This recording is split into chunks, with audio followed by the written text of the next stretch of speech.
Coming out west, Montana, Wyoming, Colorado, Utah, is the ultimate adventure for me. We've had a lot of adventures out here. He's come out probably half a dozen times. I've known Kirk my entire life. I called him up, see what he thought, what his schedule looked like, and he was fired up, ready to go. We started looking at some dates, and within a few weeks we put it together and decided to head out to Wyoming. The night we got here was almost 60 degrees, and crashed out that night, woke up the first morning, and it was snow everywhere. So, you know, weren't real sure what that was going to do as far as to us as far as the fishing, but we were here, and we decided we'd go ahead and give it a shot. And the thing is, it's Montana, it's Wyoming. This part of the country, the weather can change in an instant. We're kind of basing out of Clark, which is about an hour south of Red Lodge, Montana. So we're kind of right on that border of Montana and Wyoming. And the plan is to venture between the Beartooth Mountains and the Bighorn Mountains and just see what the area has to offer and really let the weather dictate what we decided to do throughout the trip. Being that we're at a ranch, one of the great things about that is we have endless supply of tools at our disposal, including four-wheelers. So we decided we would all load up and head up through the mountains up to Red Lodge and just check it out, see if we saw anything that kind of struck us anywhere, look at the river in Red Lodge and see how it was running and what kind of water it had in it, and just go check it out and get a lay of the land for the first day here. We left the ranch directly on four-wheelers and rode out down the roads and got into some of these dirt trails heading up into where the tree line is. And I mean, it's just miles of four-wheeling heaven. You're drifting around corners, rocks are flying, dust is flying, and as you're working your way up in altitude, you're getting up into the tree line, and the dust is going from dust and turning to snow. And you know, where you were just where you'd be comfortable in, you know, a light jacket and jeans, and now you're up there and it's a couple feet deep of snow, and you're sliding around on a four-wheeler trying to get up mountain trails and stuff that are iced over. It's pretty wild that the difference in climate, the difference in weather conditions that you can have here, not only in a short amount of time, but a short amount of area that you travel. We're working our way up in elevation, and it's snowing and stuff, and it's getting deeper, and the snow's getting deeper, and the trail's getting a little gnarlier, and next thing you know, we're up 15 miles into the mountains, and we're frame deep in snow. We buried ourselves. We're trying to get up this trail. It would have been tough on a snowmobile, and we absolutely sunk a couple of the quads down into the snow, so we had to unload everything off and basically lift it up out of the hole that we sunk it down into.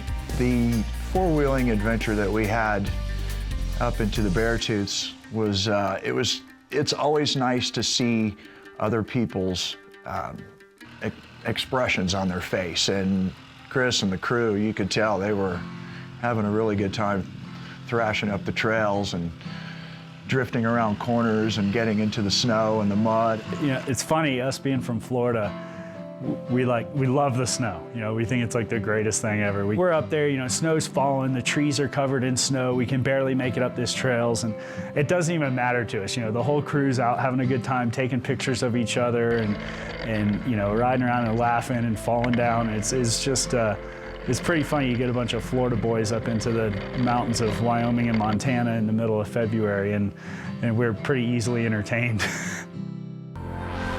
Wild Instinct Outdoors is in partnership with Ray Marine.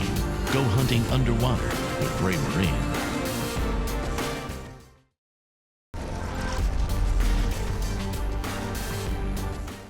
The fishing to the south of us, an hour and a half south, on the North Fork of the Shoshone River, had actually been pretty good, and some fish had started to move upriver. So we decided to go down there, and it's cool because this area has so many different little rivers and creeks and streams that you can access, whether you're deep in the backcountry on four-wheelers or on horseback, or whether you're in your vehicle driving down the road. Drove down to Cody and swung into fly shop, North Fork Anglers, place I'd visit a lot when I was out here before. And you know, just get an idea, talk to them, see what was happening fishing wise, and some insight on maybe what we should be throwing patterns. And it's funny for me, being primarily a saltwater fly fisherman, the difference to come out west here and use a light rod and totally different types of flies and techniques is, it kind of brings you down a notch. You know, you're not the expert, you're not in your own element, you're out of your element a little bit. I decided, you know what, I'm gonna go back to the basics and back to what I know. I just use my instincts as a fisherman, and I'm gonna tie one beadhead fly on that I know will get down in the current, and I'm not using a strike indicator, and I'm not using all this other stuff, and I'm gonna be able to make longer casts and feel more comfortable. So I did that, that's what I did, and almost immediately I hooked up. Fish on. Fish on, boy. Oh, he pulled, it was a rainbow. Oh. Saltwater fly fisherman putting too much heat on a little, 3X, 4X tippet. So I re-rigged and go to make another cast, and all my guides on my fly rod are frozen solid. So you got to clear the ice off each guide, and the line itself is freezing. It's crazy how one day can make a difference. I mean, it was 60 degrees here yesterday, 2 days ago. Now it's what, 25? Well, the winters and snowfall has varied quite a bit last couple of years, but this place is very capable of 120 mile-an-hour winds plus, from storms, and the temperature can drop 50 degrees. We're in this giant valley, rock faces on either side of us. There's buffalo, there's sheep, mountain goats up on these ledges and up on these rock faces. And so to be somewhere and do something we love, like fly fishing, is great on its own. But to do it and have these things surrounding us, a lot of the time you almost want to stop fishing and just stand there and look around at what's around you.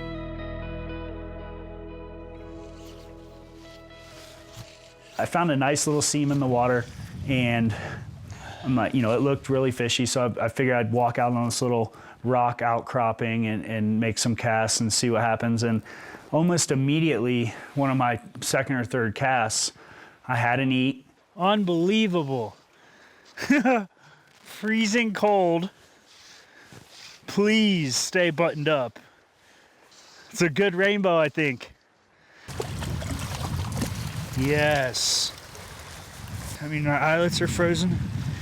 Like every 2 casts have to break the ice out of the eyelets. Gotta shake them off, defrost. But defrost caught on a fish.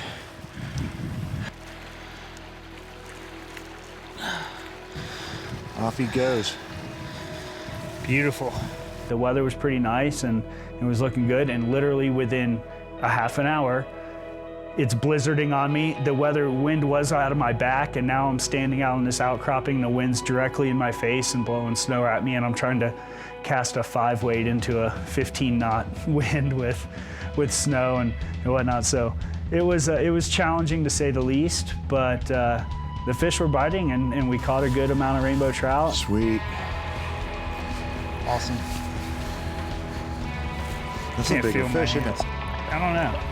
I haven't really got a good look at it. They're all good fish. As far as you're concerned. That's right. Come on, baby. Awesome. That's a nice trout, man. Look at that. That is so sweet. Beautiful, man. Just couldn't ask for more. Standing in a beautiful place on the edge of a river, snow falling on me, and catching fish. So couldn't have asked for more. Look at the net. It's another good fish. All right, got the ice off the net. Come on, sucker. Awesome. It's bigger yet.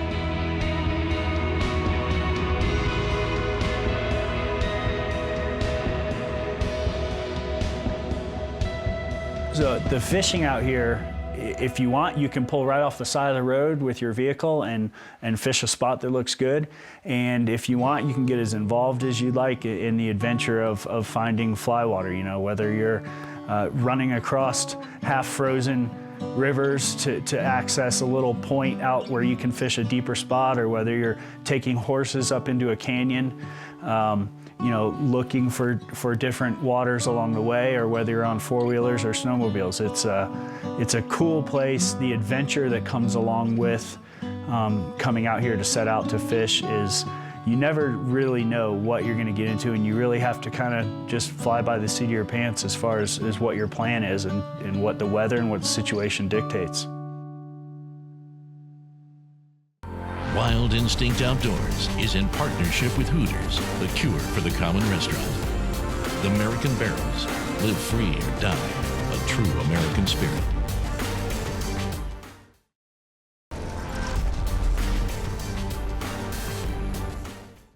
You know, it's funny, we're here to fish and we're here to embark on these adventures out of this place, but we're staying right in the heart of a working horse ranch. And every morning, you know, they have their routine and they wake up and they let the first couple dogs out, and all the other working dogs want to go, and everybody in the ranch gets fired up, you know, and the dogs are running around ready to do their thing, and the horses know that they're about to get turned out to pasture to feed. And so, you know, it's on top of being here to fish and explore and stuff, we're right in the middle, immersed in a true Wyoming Western horse ranch. Mountain View Walking Horse Ranch is home away from home. We just really enjoy showing the people, you know, that come up to visit just the grandeur of the Beartooth Mountains and the Bighorns and Yellowstone and all the rivers. The fact that we're at a horse ranch, we have horses, and the location of this horse ranch is just outside Clark's Fork of the Yellowstone River. So we decided, you know, we could easily load up a couple horses and make our way up into the canyon a lot easier really on horseback than on anything else. There's a couple good pools up around the next corner. This all looks awesome in here. Look at that, behind that rock. Yeah. Oh. See, like down in here? Yeah, now, I mean, if we could get down there, that might be a good place. Stuff. What better way can you possibly get to access fly water than on horseback? You know, you're out west, you're riding a horse, you got a big gun on your hip, you've got your backpack with your fly gear, and you're gonna make your way up along a river and look for some cool stuff. And it's actually pretty neat being on horseback because you're elevated. And so, you know, the horses can maneuver through this really rugged terrain very easily, and you're elevated, so you can, as you're walking down along the river, you can see down into the areas, and it's really an optimal way to traverse the land here and in search of fly water. Chris, this looks fantastic on the other side of this boulder over here. There's a nice pool. That's, I think, the best looking stuff we've seen yet. The canyon up the road from the ranch is literally one of the most beautiful places in the country. If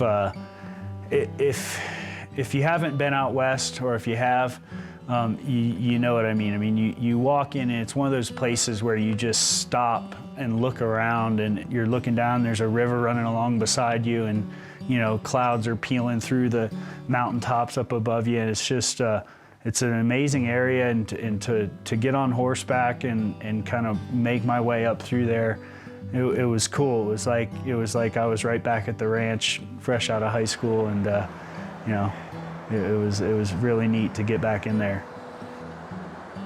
Fishing in the canyon, traditionally in there, it's a little better later in the year once it's warmer.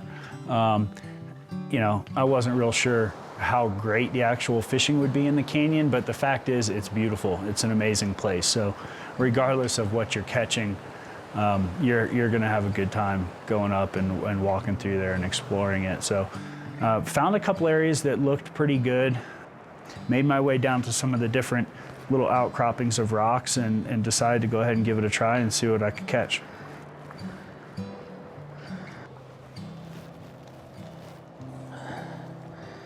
Oh, he's so cold. Come on.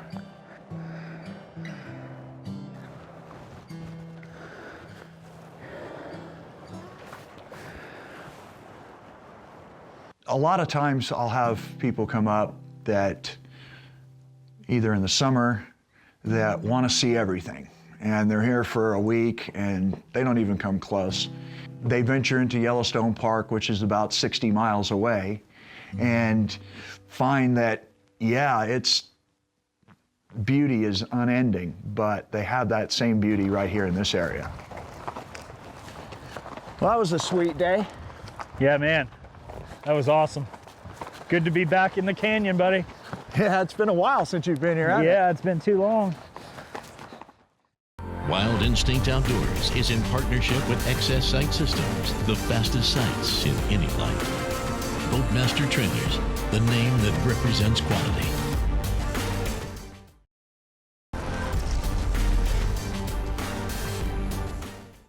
Prior to us being here, it had been very mild. Since we got here, it started snowing on and off, and they were actually in some of the upper elevations had been getting dumped on and getting their first really good bit of snow in a few months. So initially, when I was coming out here, I had planned to go to the Bighorn Mountains and stay at a place called Bear Lodge and see if there was enough snow up there that we could traverse the area on snowmobiles and search for some open fly fishing water. We got out, and with all that fresh snow, it was probably the best real snowmobiling conditions I've ever got to run one in. It was cool. We got up into the backcountry stuff and literally are coming down through just untouched, waist-deep powder snow, big rocks beside you and trees, and you're going in and out of the trees, and it was as good a conditions and as good of an area as you could possibly hope for. We initially were planning on loading up fly gear and going fly fishing and taking the snowmobiles down to some open water. That had been shut down with the amount of snow, so instead of loading up fly gear, we decided we'd load up some snowboards on the back of the snowmobiles and see if we could find some untouched powder runs in the backcountry. Bear Lodge is located literally slap dab in the middle of snowmobiling heaven, and it's a really unique place. They have over 300 miles of groomed trails in addition to the thousands of miles of backcountry available for snowmobiling. And the Bighorns have just phenomenal snowmobiling. Anything you want. Trails, smooth trails, bumpy trails as we found out, hill climbs, bowls, just a plethora of riding conditions. And so as far as, you know, a great destination for snowmobiling, this is it. After a full day in the backcountry snowmobiling and trying to find some decent area to snowboard, we kind of did what we came to do as far as the fishing, and we had another day. We decided, you know what, let's get the crew and head up to Red Lodge Mountain and just spend a day ripping around, snowboarding down the mountain there, and you know, end off the trip on a fun note and charge the mountain in 2 feet of fresh powder snow.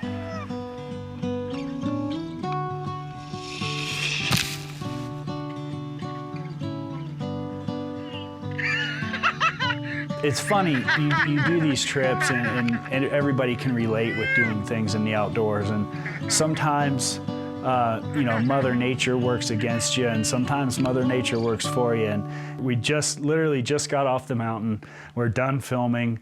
We're ready to pack up gear and head back to Florida. And as you can see behind me, it's dumping snow, and not real sure if we're not going to just stay another day and hit the mountains again. I've been up here for 17 years, and you don't really take this for granted. It is still the Wild West, you know. It's a place that the large areas of land are still in their natural state and haven't been touched by man, and it's, well, my favorite type of place to get out and adventure into and get in the woods and get into the wild and see what you find. You know, this trip to me is a really special one. Getting to spend time in a place that I grew up coming to and grew to love, and spend time with, you know, my dear friends and the Maudis and Kirk's family. You know, visiting with them and being on the horse ranch again, to me, is as much a part of the trip as catching a fish.